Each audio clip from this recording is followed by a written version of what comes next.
L'Union européenne, ou UE, est un partenariat entre 27 pays européens démocratiques.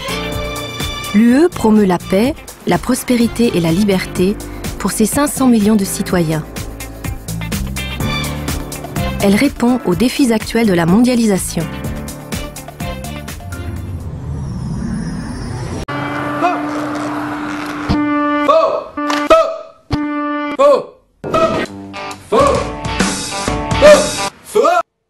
Pour bien comprendre comment ça marche, parce que je crois que c'est vraiment important, on est au cœur de l'explication des façons pourquoi ça ne marche pas l'Europe et pourquoi ça ne peut pas marcher.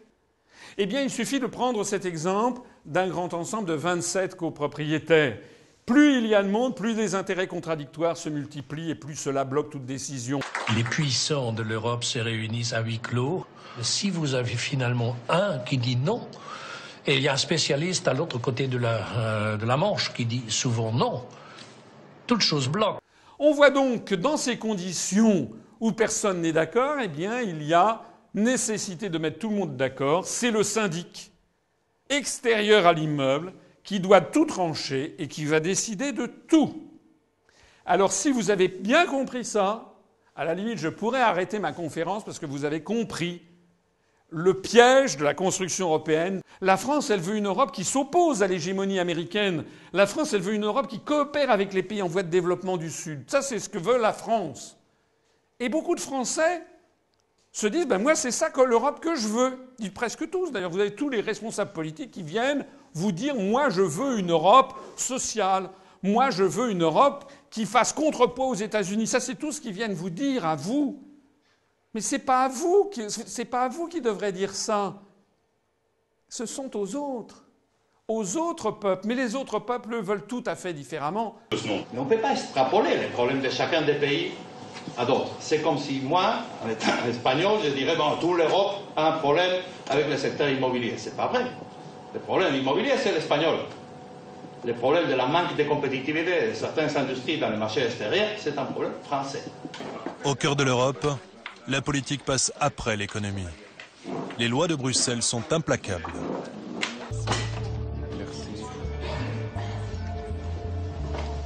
Les commissaires européens sont au nombre de 27, un par pays. Ils sont nommés pour 5 ans par les chefs d'État et de gouvernement.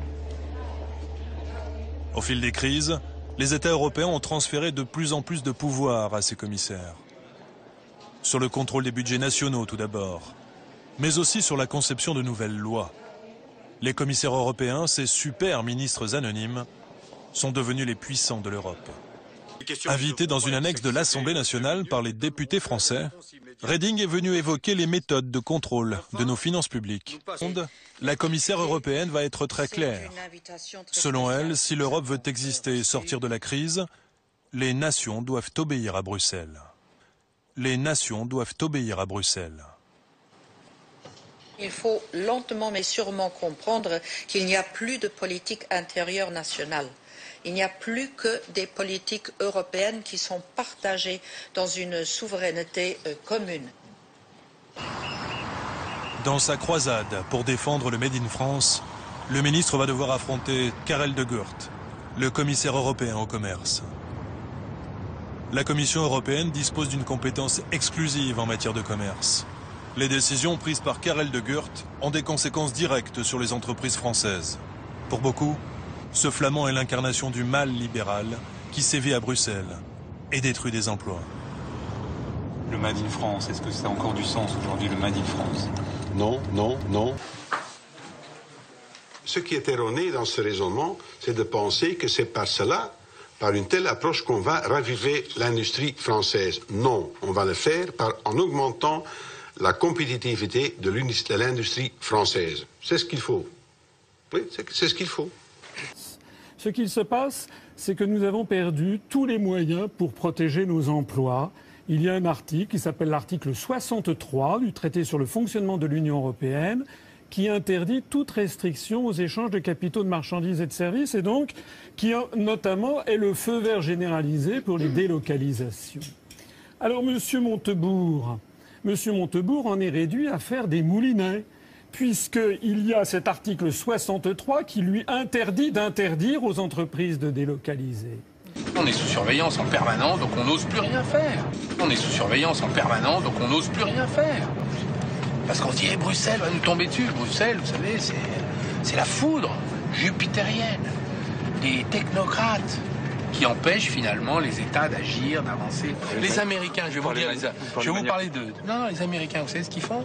Quand ils ont une invasion de produits à prix cassé, ils mettent des taxes de 250%, puis après ils négocient. Voilà. Vous savez ce que font les Européens, eux? Les Européens, ils discutent, puis ils taxent jamais, parce que personne n'arrive à se mettre d'accord. Are you experienced at these councils, or not quite? I'm beginning. Par exemple, l'article 106 qui réglemente nos services publics, l'article 121 qui fixe les grandes orientations de politique économique et qui vide donc de sens les programmes politiques de nos gouvernants. C'est la raison pour laquelle, lorsque les Français votent à droite ou votent à gauche, on vient de le voir. Ils ont en fait la même politique, une politique qui n'est pas conforme à l'intérêt des Français, qui a été décidée, fixée dans le marbre des traités européens. François Asselineau et Sophie Vaniche. Oui, Frédéric, qu'est-ce que vous pensez si vous êtes malade, vous allez voir un médecin, et puis votre maladie s'aggrave, et à chaque fois que vous allez voir le médecin, il vous dit « Ah ben je me suis trompé dans l'ordonnance précédente, il faut que j'en fasse une autre ». Ce sont les mêmes qui vous ont dit que le traité de Maastricht était formidable, qu'après on dit non, il y avait un petit défaut, on va faire le traité d'Amsterdam, et puis après non, en fait c'est le traité de Nice, et puis après ça non, c'est la Constitution européenne, bon sang, c'est le traité de Lisbonne, maintenant c'est le TSCG, et ça va encore pas.